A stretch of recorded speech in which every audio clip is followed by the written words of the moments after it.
Hello guys. सो mathematics में हम लोग प्रोबेबिलिटी स्टडी कर रहे हैं, जिसमें हम लोगों ने लास्ट लेक्चर में देखा, लास्ट लेक्चर तक एक बात देखी कि प्रोबेबिलिटी मास फंक्शन क्या होता है, किस तरह से हम लोग रैंडम वेरिएबल का प्रोबेबिलिटी निकालते हैं, उसको डिस्ट्रीब्यूट करते हैं और उसके ऊपर के ढेर सारे क्वेश्चन हम लोगों ने लास्ट लेक्चर तक सॉल्व किए। ठीक है, आज गाइस हम लोग देखने वाले क्यूमुलेटिव डिस्ट्रीब्यूटिव फंक्शंस क्या होता है। अभी देखो, क्यूमुलेटिव डिस्ट्रीब्यूटिव फंक्शन को हम लोग शॉर्ट में रिप्रेजेंट करेंगे CDF, क्यूमुलेटिव डिस्ट्रीब्यूटिव फंक्शन। अभी क्यूमुलेटिव डिस्ट्रीब्यूटिव फंक्शन होता क्या है, जरा ध्यान से हम लोग समझते हैं। तो उसके पहले गाइस हम लोग जानते हैं कि प्रोबेबिलिटी मास फंक्शन क्या आता है, एक बार रिकॉल कर लेते हैं। तो हमने क्या किया, एक रैंडम एक्सपेरिमेंट, कोई भी मान लो एक रैंडम एक्सपेरिमेंट हम लोगों ने उठाया। For example tossing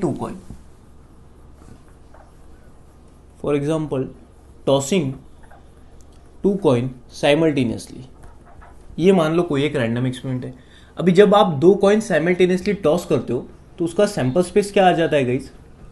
head head, head tail, tail head, या तो फिर टेल टेल, ये सैंपल स्पेस आता है।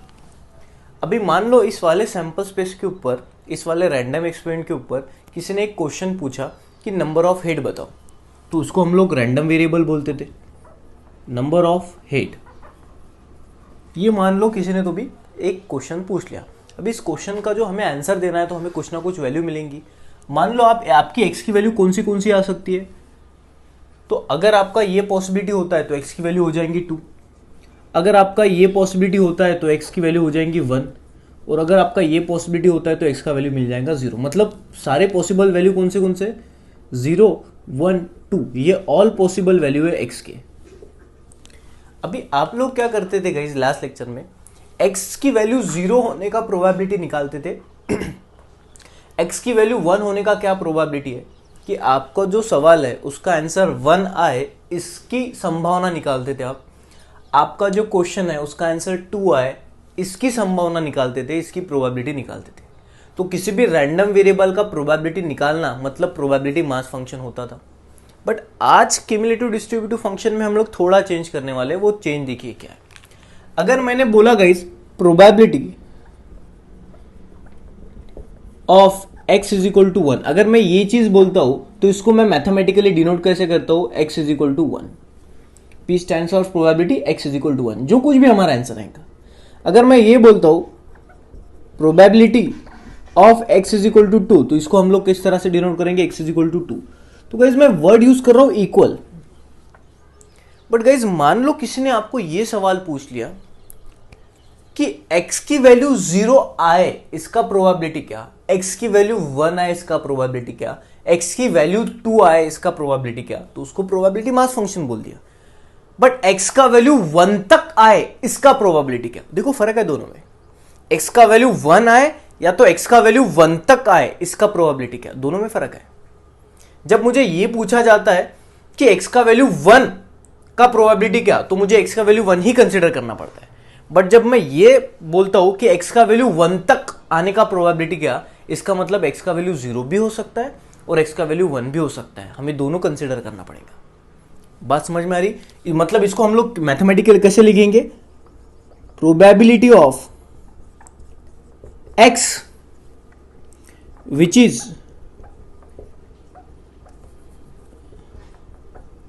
लेस देन और इक्वल टू 1। मतलब अभी x की वैल्यू 1, इसका प्रोबेबिलिटी नहीं निकालना है। x का वैल्यू चाहे 1 या 1 से छोटा हो, उसका प्रोबेबिलिटी निकालना है। मतलब इसको हम लोग मैथमेटिकली कैसे डिनोट करेंगे guys? x is less than और इक्वल टू 1। तो किसी भी रैंडम एक्सपेरिमेंट के ऊपर जो सैंपल स्पेस जनरेट होता है, उसके ऊपर जो हम लोग रैंडम वेरिएबल जनरेट करते हैं, क्वेश्चन जनरेट करते हैं, उसके पॉसिबल आंसर होंगे। अभी इस पॉसिबल आंसर के ऊपर हम लोग अलग अलग पैरामीटर देख रहे हैं, जैसे प्रोबेबिलिटी मास फंक्शन देखा, अभी आज हम लोग नया सीखने वाले हैं। तो जब गाइस आपको इस तरह के क्वेश्चंस पूछे जाते हैं तो इसको आप प्रोबेबिलिटी मास फंक्शन बोलते हो जरूर। बट अभी हमें इस तरह के क्वेश्चन सॉल्व करना है कि probability of x which is less than और इक्वल टू 1। अभी लेस देन और इक्वल टू 1 को कोई अदर लैंग्वेज भी यूज करेंगे, वो सारे लैंग्वेज हम लोग देख लेंगे। ठीक है, तो गाइस इसी को हम लोग बोलते हैं क्यूमुलेटिव डिस्ट्रीब्यूटिव फंक्शन। इसी को हम लोग बोलते हैं क्यूमुलेटिव डिस्ट्रीब्यूटिव फंक्शन। अभी थोड़ा आसान भाषा में बोला, अभी हम लोग इसको थोड़ा थोड़ा इलेबरेट करेंगे, थोड़ा थोड़ा डिटेल में जानेंगे। और उसके बाद हम लोग इसके ऊपर के क्वेश्चन सॉल्व करेंगे। बड़ा आसान टॉपिक है, ज़्यादा डिफिकल्ट नहीं है, ठीक है। चलिए, consider a following table which shows probability distribution of random variable. किसी रैंडम वेरिएबल के प्रोबेबिलिटी हमें डिस्ट्रीब्यूट करके दिए है। मान लो ये x आपका रैंडम वेरिएबल है। अब ये कौन से रैंडम एक्सपेरिमेंट के ऊपर डिफाइन है, कौन से सैंपल स्पेस के ऊपर डिफाइंड है, हमें इसका जरूरत नहीं है। होगा कोई रैंडम एक्सपेरिमेंट, होगा कोई सैंपल स्पेस, उसके ऊपर होगा कोई क्वेश्चन और उस क्वेश्चन की ये पॉसिबल आंसर है, जिसको हम लोगों ने रैंडम वेरिएबल बोल दिया। और हम लोग बस डिस्क्रीट रैंडम वेरिएबल की बात करते हैं, कंटिन्यूअस रैंडम वेरिएबल की बात हम लोग बाद में करेंगे। अभी फिलहाल हम लोग डिस्क्रीट रैंडम वेरिएबल स्टडी कर रहे हैं, ठीक है गाइस। प्रोबेबिलिटी मास फंक्शन भी हम लोगों ने डिस्क्रीट रैंडम वेरिएबल पे ही डिफाइन किया था, और क्यूमुलेटिव डिस्ट्रीब्यूटिव फंक्शन भी हम लोग डिस्क्रीट रैंडम वेरिएबल पे ही डिफाइन कर रहे हैं। जब कंटिन्यूअस आएगा तब आएगा, ठीक है। तो चलो, x की ये पॉसिबल वैल्यू है, और जब x का वैल्यू 1 होगा तो उसका प्रोबेबिलिटी ये, 2 होगा उसका प्रोबेबिलिटी ये। लाइकवाइज हम लोगों ने प्रोबेबिलिटी भी डिस्ट्रीब्यूट कर दी। तो गाइज इसका मतलब क्या है, probability of x is equal to 1 का मतलब क्या, जब x का वैल्यू 1 होगा उसका प्रोबेबिलिटी क्या। तो आंसर हमारे पास अवेलेबल है 0.05। जब x का वैल्यू 2 होगा उसका प्रोबेबिलिटी क्या, 0.15। बड़ा आसान, इसको हम लोग प्रोबेबिलिटी मास फंक्शन बोलते थे। बट अभी सवाल हमको किस तरह से पूछा गया, मान लो, but suppose we are interested in finding the probability of x is at most 2। हमें x की वैल्यू एटमोस्ट 2 चाहिए। एटमोस्ट 2 का मतलब होता है मैक्स टू मैक्स 2, ज्यादा से ज्यादा x की वैल्यू 2 हो सके, तो कम से कम तो हमें 1 भी चलेगा। बात समझ में आ रही है ना। मान लो मैंने बोला कि मुझे एक शर्ट खरीदने जाना है मार्केट में, और मैंने शॉपकीपर को बोल दिया कि भाई मुझे मैक्स टू मैक्स 2000 तक जीन्स बता दो। तो इसका मतलब ये तो नहीं ना कि 1000 का जीन्स वो बताएंगा नहीं। मैंने बोला मैक्स टू मैक्स 2000 तक बताओ, तो 2000 भी चलेगा, 1500 भी चलेगा, 1000 भी चलेगा, 500 भी चलेगा, क्योंकि मैंने वर्ड यूज किया एटमोस्ट। एटमोस्ट का मतलब मैक्स टू मैक्स, एटलीस्ट का मतलब होता है कम से कम। बात समझ में आ रही है। तो उसने बोला हमें प्रोबेबिलिटी निकाल के दो x का, बट x क्या होगा, एटमोस्ट 2, मतलब x 2 भी वैल्यू ले सकता है और x 1 भी वैल्यू ले सकता है। बात समझ में आ रही। आप बोलोगे सर x 1.5 भी ले सकता है। नहीं, x 1.5 नहीं लेगा, क्योंकि टेबल में आपको 1.5 का दिखा दे रहा है क्या।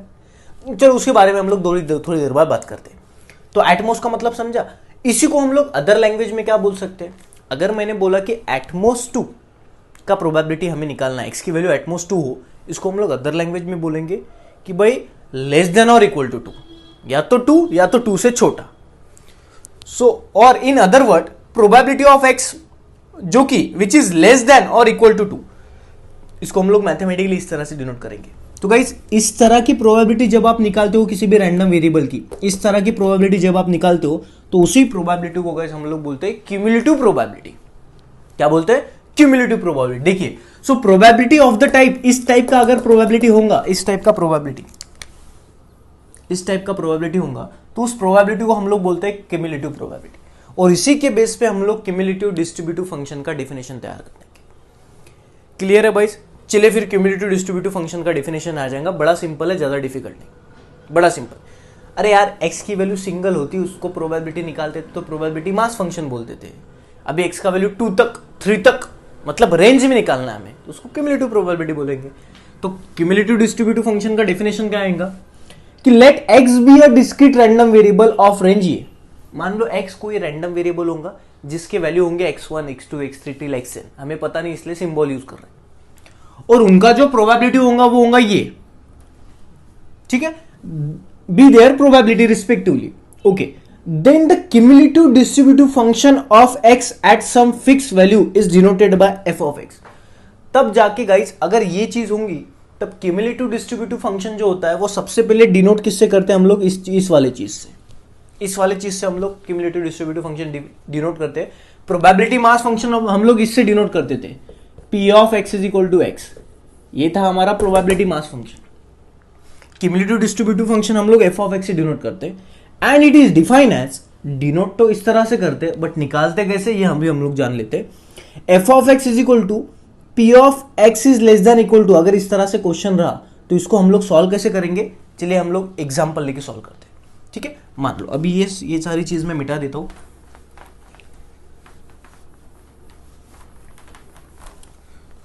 अभी ये जो आपका प्रोबेबिलिटी डिस्ट्रीब्यूशन है उसके ऊपर हम लोग निकाल के देखते हैं क्यूमुलेटिव डिस्ट्रीब्यूटिव फंक्शन क्या है। मान लो मुझे पूछा गया मान लो मुझे पूछा गया P of x less than और इक्वल टू 2, ये पूछा गया। अभी इसका मतलब क्या है गाइस, मुझे x का वैल्यू 2 भी चाहिए और x का वैल्यू 2 के नीचे वाला भी चाहिए। तो हम लोग क्या बोल देंगे, probability when x is equal to 2 चाहिए हमें, प्लस अभी 2 तो वैल्यू आ गई, अब 2 के नीचे कितने वैल्यू है, एक ही वैल्यू है, तो ये भी ले लो, plus probability of x is equal to 1। तो गाइज अगर इन दोनों का आप प्रोबेबिलिटी करोगे तो आपको मिल जाएगा P of x is less than और इक्वल टू 2, जिसको हम लोग बोलते हैं f ऑफ x, जिसको हम लोग क्या बोलते हैं, f of x, cumulative distributive function. इसलिए हम लोगों ने क्यूमुलेटिव डिस्ट्रीब्यूटिव फंक्शन को कैसे बोला, f of x is equal to P of x is less than और इक्वल टू x। अभी ये जो x है guys, x belong to real number. क्यों बोला x belong to real number, क्योंकि गाइस x तो आपका रैंडम वेरिएबल है ना। तो अगर आप रैंडम वेरिएबल की डेफिनेशन देखोगे तो रैंडम वेरिएबल के डेफिनेशन में हम लोगों ने सबसे पहले वर्डिंग किया, it is a real value function. मतलब x के जो वैल्यू आते हैं, मतलब किसी भी सैम्पल स्पेस के ऊपर हम कोई क्वेश्चन बनाते हैं तो उस क्वेश्चन का जो आंसर होता है वही रैंडम वेरिएबल होता है। तो वो जो आंसर होते हैं वो सारे रियल नंबर होते हैं गाइस, इसलिए x belongs to real number बोल दिया। एनीवे, तो f of x is equal to, अगर P of x is less than equal to x है तो उसका वैल्यू हम लोग किस तरह से निकालेंगे। मान लो हमें पूछा गया f ऑफ x है, f ऑफ x का, इसका मतलब x का जो वैल्यू है वो या तो xi के इक्वल होगा या तो xi के नीचे होगा। तो इसी को हम लोग बोलते हैं क्यूमुलेटिव प्रोबेबिलिटी फंक्शन। ओके, निकालेंगे कैसे, अभी xi तो हमें पता नहीं, तो हम लोग लेंगे P of x1 plus P of x2 plus P of x3 till P of xi। तो xi तक हम लोग ऐड करेंगे। जैसे यहां पे हम लोगों ने किस तरह से किया, f ऑफ 2 था, f ऑफ 2 का मतलब क्या है guys, probability of x is less than और इक्वल टू 2, और इसको हम लोगों ने किस तरह से सॉल्व किया, x is equal to 1 plus P of x is equal to 2 तक ही गए हम लोग, ये प्रोबेबिलिटी निकाला, ये हमारा था आंसर, जिसको हम लोगों ने क्यूमुलेटिव डिस्ट्रीब्यूटिव फंक्शन बोल दिया। सो बड़ा आसान है, ठीक है गाइस, पक्का। अभी हम लोग इसमें से 2-4 केसेस सॉल्व करते हैं। चलो अभी हम लोग सबसे पहला केस सॉल्व करते हैं, क्या क्या पॉसिबिलिटी है। अभी मान लो हमें पहले उसने पूछा, मान लो उसने पूछा कि f ऑफ, चलो प्रोबेबिलिटी से नहीं, मान लो ऐसा क्वेश्चन है x is less than equal to 2, तो आपको पता है क्या करने का, आप x इज इक्वल टू 1 लोगे प्लस आप x इज इक्वल टू 2 लोगे। चलो ये पहला केस। दूसरा, मान लो उसने पूछा p of x is less than और equal to 3, p of x is less than और इक्वल टू 3, इस वाले प्रोबेबिलिटी डिस्ट्रीब्यूशन पे हम लोग सवाल सॉल्व कर रहे हैं, समझ रहे बेसिकली, सवाल अभी तक लिया नहीं। तो आप क्या बोल देंगे, सर x का वैल्यू 1 लो उसका प्रोबेबिलिटी निकालो, x का वैल्यू 2 लो उसका प्रोबेबिलिटी निकालो, प्लस x का वैल्यू 3 लो उसका प्रोबेबिलिटी निकालो। बट मान लो गाइस अभी उसने सवाल ये पूछा p of x is less than और इक्वल टू 3.8, इस तरह से सवाल पूछा कि हमें x का वैल्यू 3.8 तक के प्रोबेबिलिटी निकालो, x का वैल्यू 3.8 तक होगा, 3.8 तक, एटमोस्ट 3.8। तो आप बोलोगे सर यहाँ पे तो 3.8 दिखाई नहीं दे रहा है। अभी देखो 3.8 क्यों नहीं दिखाई दे रहा है, क्योंकि आप रैंडम वेरिएबल जो उठा रहे हो वो डिस्क्रीट रैंडम वेरिएबल है, इसलिए आपको सारे वैल्यू तो मिलेंगे नहीं, काउंटेबल वैल्यू मिलेंगे, फाइनाइट वैल्यू मिलेंगे। अगर ये कंटिन्यूस रैंडम वेरिएबल होता तो बात अलग थी, अभी तो ये डिस्क्रीट है। अभी देखो मान लो 3.8 नंबर, अगर हम लोग नंबर लाइन के ऊपर चले जाते तो 3.8 तो 3 और 4 के बीच में, तो मान लो यहां कहीं 3.8 होगा, मान तो लेते हैं। अभी वो बोलता है x का वैल्यू 3.8 तक चाहिए और उसके नीचे के सारे वैल्यू।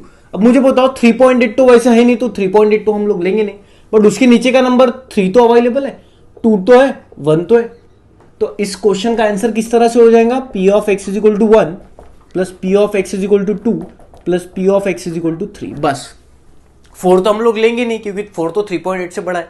और 3.8 क्यों नहीं ले रहे, क्योंकि 3.8 हमारे पास है ही नहीं। 3.8 कहाँ दिखाई दे रहेगा आपको, अल्दो उसने बोला कि इक्वल टू 3.8, बट 3.8 तो अवेलेबल ही नहीं ना गाइस। बात समझ में आ रही है गाइस, पक्का।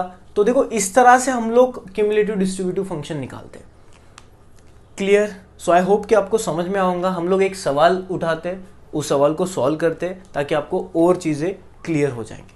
ठीक है, अभी चलो हम लोग सवाल देखते हैं। तो ये चीज़ें आप लोग कॉपी में लिख लीजिए, लोग आगे बढ़ते हैं।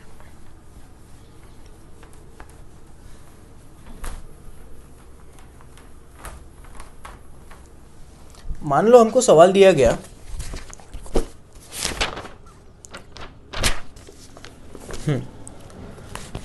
वो बोलता है probability distribution of x is given below. Probability distribution of x is given below. ठीक है, उसने प्रोबेबिलिटी डिस्ट्रीब्यूशन हमें दे दिया है, क्वेश्चन में दिया है.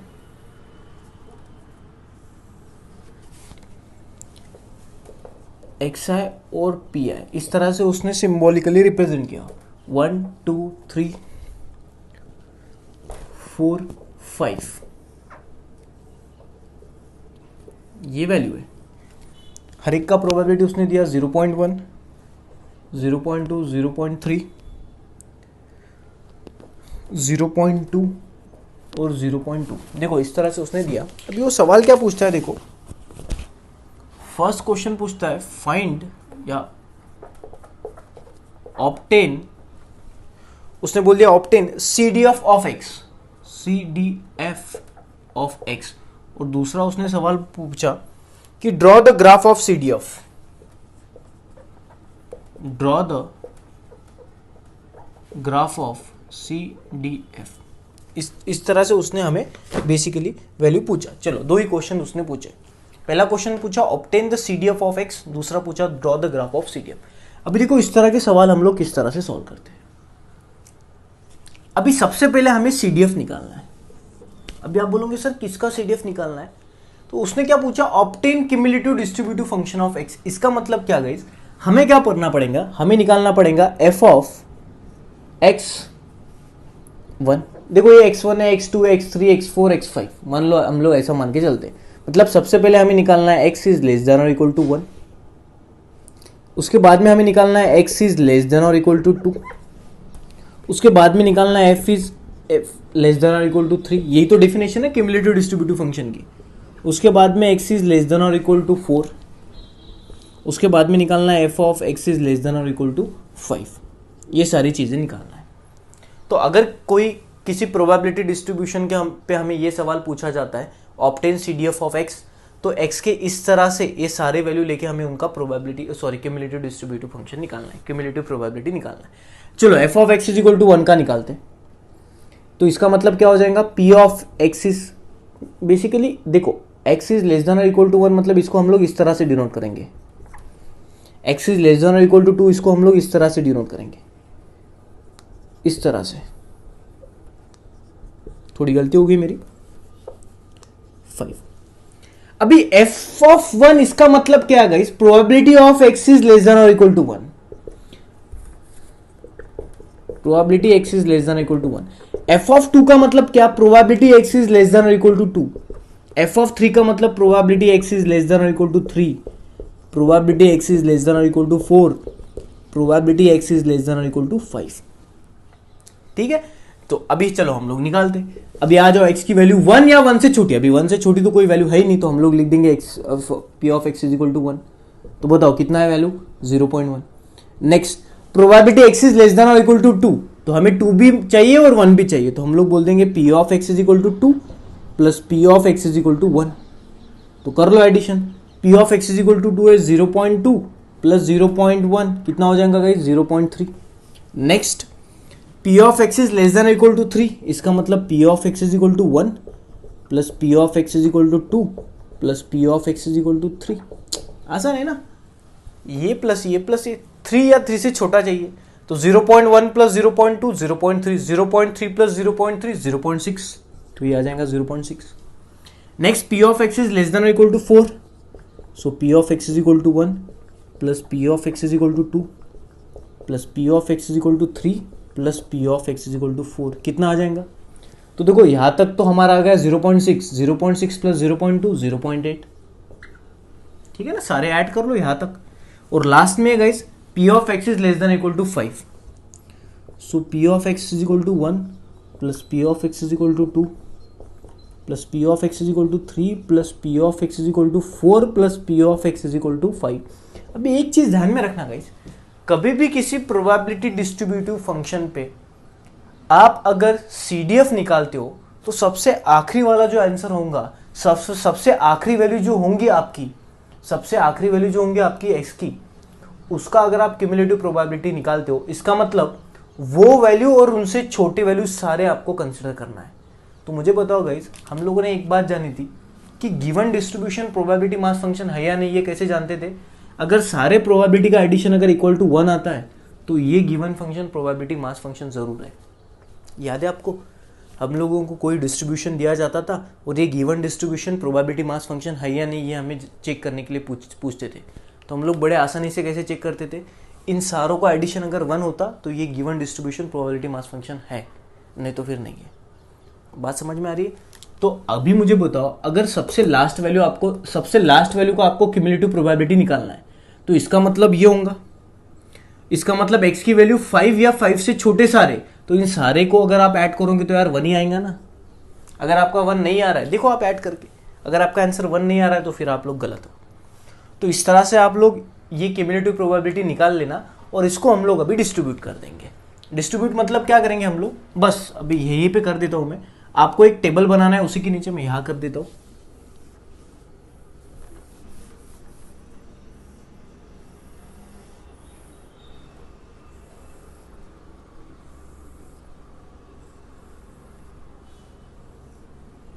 ये एक्स आई था, ये पी आई था, अभी इसको हम लोग एफ आई बोल देंगे। एक्स आई पी आई तो ये एफ आई, या तो कोई कोई इसको एक्स बोलता है, कोई कोई इसको पी ऑफ एक्स बोलता है, तो इसको कोई कोई एफ ऑफ एक्स बोलता है। कोई भी लैंग्वेज उठाओ यार, डजेंट मैटर। 1 2 3 4 ये 5, ये तो हमें क्वेश्चन में दिया गया। इसका प्रोबेबिलिटी भी दिया गया 0.1 0.2 0.3 0.2 0.2। अभी हम लोगों ने गाइस क्यूमुलेटिव निकाला, क्यूमुलेटिव प्रोबेबिलिटी निकाला। जब 1 है उसका क्यूमुलेटिव प्रोबेबिलिटी कितना, 0.1। 2 के लिए क्यूमुलेटिव प्रोबेबिलिटी कितना है, 0.3। 3 के लिए कितना है, 0.6। 4 के लिए कितना है, 0.8, और आखिरी में क्या है, 1। तो इस तरह से आपको डिस्ट्रीब्यूट करना है गाइस, ठीक है। इसके शॉर्टकट्स भी है, बढ़िया बढ़िया शॉर्टकट्स है, ज़्यादा कुछ डिफिकल्ट नहीं। जैसे शॉर्टकट मान लो गाइस, अगर आपको एफ ऑफ एक्स 2 का निकालना है, इसका मतलब ये वैल्यू प्लस ये वैल्यू, देखो ये आती है। अगर 3 निकालना है, इसका मतलब गाइस ये वैल्यू प्लस ये वैल्यू प्लस ये वैल्यू। 4 निकालना है तो ये प्लस ये प्लस ये प्लस ये। 5 निकालना है तो ये सारे एडिशन, या तो आप ऐसा भी कर सकते हो। 3 निकालना है तो आप लोग क्या करोगे, इसका और इसका एडिशन करोगे। अभी इन दोनों का तो एडिशन आप लोगों ने अभी कर लिया है यहाँ पे, तो ये प्लस ये हो जाएगा, ये प्लस ये हो जाएगा, ये प्लस ये हो जाएगा। मतलब देखो, इन दोनों का एडिशन ये मिलेगा, इन दोनों का एडिशन ये मिलेगा, इन दोनों का एडिशन ये मिलेगा, और इन दोनों का एडिशन ये मिलेगा। तो ट्रिक्स तो आप बहुत लगा सकते हो यार, आप अभी उतना तो आप लोगों को नॉलेज है, 12th स्टैंडर्ड पढ़ रहे हो आप। तो ये होता है गाइस क्यूमुलेटिव डिस्ट्रीब्यूटिव फंक्शन, बड़ा सिंपल है, ज़्यादा बिल्कुल डिफिकल्ट नहीं। तो आपको अगर रैंडम वेरिएबल दिए जाते हैं तो उसका प्रोबेबिलिटी भी निकालना आता है, प्रोबेबिलिटी डिस्ट्रीब्यूट भी करने आता है। आज आपको क्यूमुलेटिव प्रोबेबिलिटी भी आ गया। अभी सेकंड जो क्वेश्चन है, draw the graph of CDF. अभी ज़्यादा डिफिकल्ट नहीं है ये भी बड़ा आसान है। तो ग्राफ हम लोग निकाल के देखते हैं। चलिए अभी ये आप पहले पूरा देख लीजिए, समझ लीजिए क्या है, ठीक। चलिए अभी हम लोग ग्राफ निकालते हैं।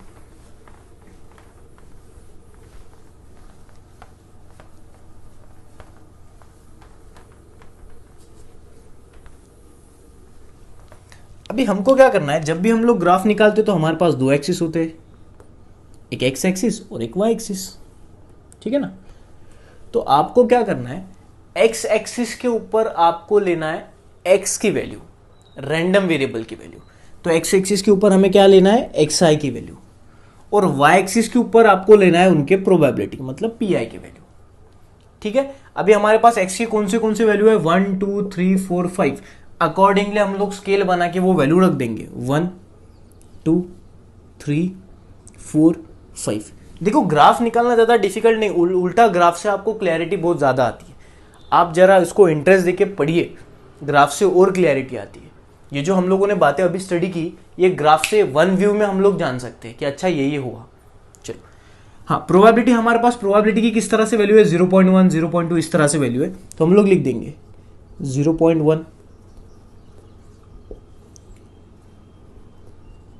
0.2, एक कम थोड़ा छोटा लेते हैं, 0.1 0.2 0.3 0.4 0.5 6 7 8 9, ये थोड़ा मिटा देता हूँ, और यहाँ पे 1, ये प्रोबेबिलिटी की वैल्यू है।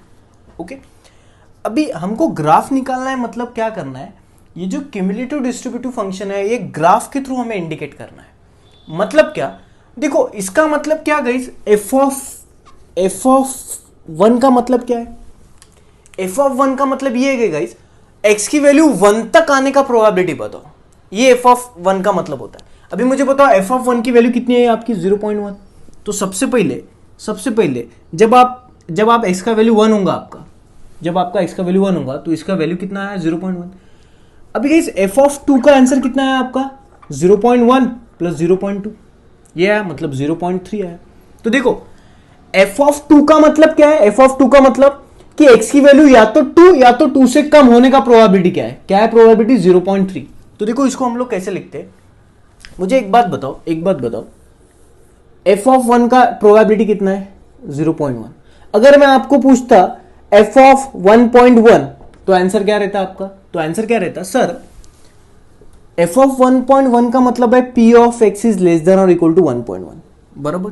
अगर मैं आपको पूछता एफ ऑफ 1.5 तो आप बोलते p of x is less than और इक्वल टू 1.5। अगर मैं बोलता एफ ऑफ 1.9 तो आप बोलते p of x is less than और इक्वल टू 1.9। अगर मैं बोलता एफ ऑफ 1.9999 तो आप बोलते p of x is less than equal to 1.9999। ऐसा करते, ठीक है ना। अभी मैंने 2 तक नहीं गया क्योंकि 2 तो हमारे यहाँ पे। अगर मैं एफ ऑफ 1 पूछता तो 1 या तो 1 से छोटा, ये करेक्ट है। अभी एफ ऑफ 1.1, अभी 1.1 1 और 2 के बीच में होगा 1.1।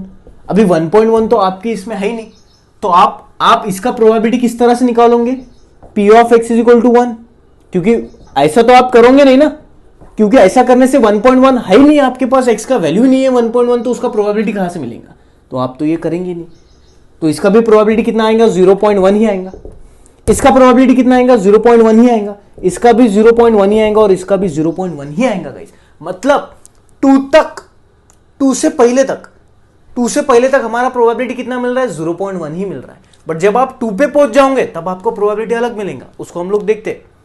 बात समझ लो। तो कहने से गाइस इसका बेसिकली अभी ये 0.1 का लाइन है, तो आप जो x से स्टार्ट किए तो आप लोग यहां से गए, यहां तक गए, आप यहां से यहां तक गए। तो देखो आपका वैल्यू 1 और 2 के बीच में कोई भी होगा, 2 नहीं, 2 से पहले, तो आपका प्रोबेबिलिटी 0.1 ही मिल रहा है, जिसको हम लोगों ने ग्राफ में इस तरह से इंडिकेट किया। मैं रेड कलर से इंडिकेट करता हूं यहां तक। बट जब आपका x का वैल्यू एग्जैक्टली 2 होता है गाइस, जब आपका x का वैल्यू एग्जैक्टली 2 होता है तब आपको प्रोबेबिलिटी क्या मिला, मतलब f ऑफ 2 का मतलब क्या, p of x is less than और इक्वल टू 2। f ऑफ 2 का मतलब क्या, p of x is less than और इक्वल टू 2, तो f ऑफ 2 का वैल्यू क्या है, 0.3। अगर मैंने पूछा f ऑफ 2.1 तो इसका भी आंसर क्या हो जाएगा आपका, f of x is less than और इक्वल टू 2.1। अभी देखो एक सेकेंड, इस तरह से हम लोग करके देखेंगे, नहीं तो आप कंफ्यूज हो जाओगे। देखो अभी मुझे निकालना है f ऑफ 2। f ऑफ 2 मतलब क्या, p of x is less than और इक्वल टू 2, ठीक है। x का वैल्यू तो 2 होगा।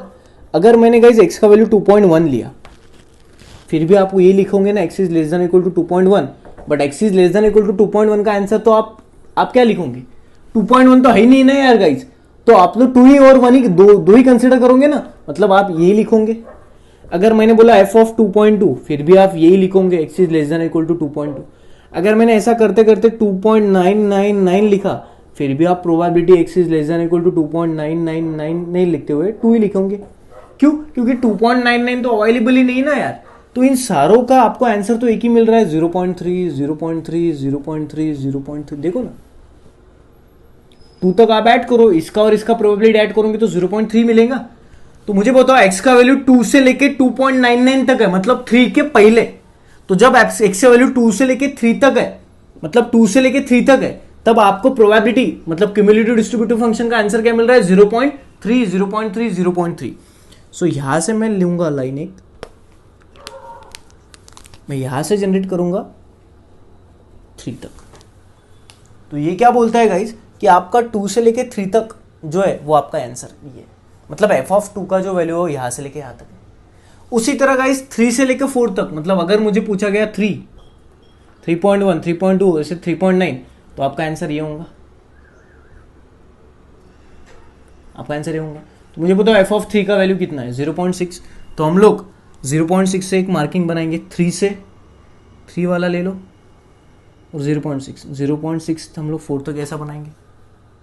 बात समझ में आ रही है? मतलब देखो एफ ऑफ एक्स का अगर एफ ऑफ 1 निकालना है तो 0.1, देखो एफ ऑफ 1 निकालना है तो 0.1, एफ ऑफ 2 निकालना है तो 0.3 का लाइन है, एफ ऑफ 3 निकालना है तो ये 0.6 का है। उसी तरह अगर एफ ऑफ 4 निकालना है तो 0.8 का लाइन बनाना पड़ेगा, 0.8 का लाइन 5 तक। उसी तरह अगर 5 हम लोग लेंगे तो 5 का तो प्रोबेबिलिटी कितना है 1, तो एक ही डॉट बन जाएगा। 5 के लिए तो एक ही डॉट बन जाएगा, बस। बात समझ में आ रही है? इस तरह से गाइस हम लोग ग्राफिकली भी रिप्रेजेंट कर सकते हैं। बट ये ग्राफ स्ट्रेट क्यों आया? क्योंकि 1 से लेके गाइस मतलब 2 से पहले कोई भी वैल्यू हो, 2 से पहले कोई भी वैल्यू हो, हमारा प्रोबेबिलिटी 0.1 ही होगा। हाँ, जब आप 2 पे आते हो या 3 के पहले आते हो तब आपका प्रोबेबिलिटी कितना होगा, 0.3। जब आप 4 के पहले होते हो तब आपका प्रोबेबिलिटी 0.6। जब आप 5 के पहले होते हो तब आपका प्रोबेबिलिटी 5 के पहले होते हो तब आपका प्रोबेबिलिटी 0.8, और जब आप 5 पे होते हो तब आपका प्रोबेबिलिटी 1 हो जाएगा। बात समझ में आ रही है? पक्का क्लियर, 100% क्लियर। तो गाइस इस तरह से क्वेश्चन है, और भी हम लोग क्वेश्चंस करेंगे ग्राफ के, और भी सवाल सॉल्व करेंगे ताकि आपको और भी आइडिया लग जाए, ठीक है। बट यहाँ तक मुझे आई होप कि आपको ये सारी बातें समझ में आई होंगी यहाँ तक, ठीक है। अभी गाइस कोई इसको एफ आई भी बोलता है, कोई इसको एफ आई भी बोलता है, तो वो भी चल जाएगा। फिलहाल आप ग्राफ बड़ा आसान है, ज़्यादा डिफिकल्ट ग्राफ है नहीं। एक्स एक्सिस के ऊपर आपने ले लिए, एक्स एक्सिस के ऊपर आप लोगों ने क्या ले लिए, रैंडम वेरिएबल, और वाई एक्सिस के ऊपर आप लोगों ने जो वैल्यू है अकॉर्डिंगली लिए, तो हम लोगों को इस तरह से ग्राफ मिल गया, ठीक है। सो आप, हाँ, आप लोग ये भी लिख सकते, एफ आई भी लिख सकते हो यहाँ पे एक्स आई, यहाँ पे एफ आई, ठीक है गाइस। सो आई होप आपको पूरी तरह से समझ में आऊँगा। Thank you so much.